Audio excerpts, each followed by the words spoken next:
আসসালামু আলাইকুম সবাইকে। সবাই কেমন আছেন? আমি আছি আলহামদুলিল্লাহ ভালো। বাট আজকে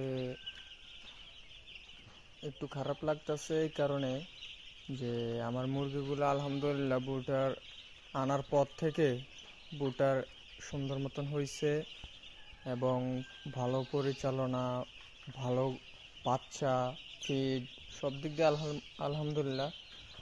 তবে আজকে 2 দিন আজকে 2 দিন আমাদের এখানে একটু বিদ্যুতের সমস্যা দিতেছে। ওই যে বিদ্যুৎ লাইনের উপরে আপনার ডালপালাগুলো কাটতেছে, তো এই কারণে একটু কারেন্টের সমস্যা দিছে। তো আমার সকালবেলা আবার পানি দিছি, পানি দেওয়ার পরে পানি একটু ড্রপ পড়ছে। ছোট পানির পাত্র ছিল, তো আমি বাড়িতে চলে গেছি। বুঝলাম আমার এখানে আবার ক্যামেরা আছে, তো আমি ক্যামেরাতে দেখি যে মুরগিগুলো কি অবস্থা। তো আমার বাড়িতে আবার একটা ইনকিউবেটর আছে ম্যানুয়াল, তো এটা আজকে একটু সমস্যা দেখা দিছে। দেখা যাওয়ার পরে আমার কাছে এক্সট্রা একটা সার্কিট ছিল, তো আমি ওইটা সেট করতেছি ডিমগুলোকে রক্ষা করার জন্য। তো আমি একটু লেট হয়েছে আসার পরে দেখতেছি যে পাশে মুরগি জড়ো হয়ে রয়েছে।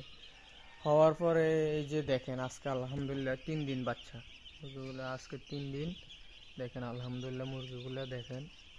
এই যে বাচ্চা আজকে 3 দিনের বাচ্চা। তো আমার 16টা বাচ্চা মারা গেছে আজকে, শুধু আপনার পাশে থাকার কারণে। কারেন্ট ছিল না, এই যে আমার একটু অবহেলা, এই কারণে আজকে আমার 16টা বাচ্চা মারা গেছে মুরগির।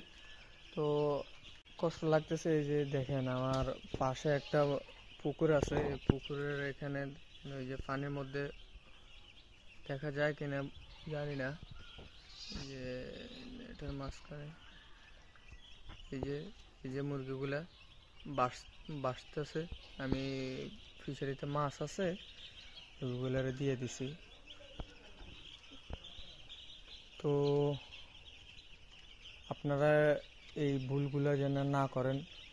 মুরগি ছোট থাকা অবস্থা মুরগিগুলোকে টেক কেয়ার করা লাগে, একটু বেশি সময় দিবেন, আপনারা যেন ক্ষতিগ্রস্ত না হন, এই জন্য ভিডিওটা বানানো আমার।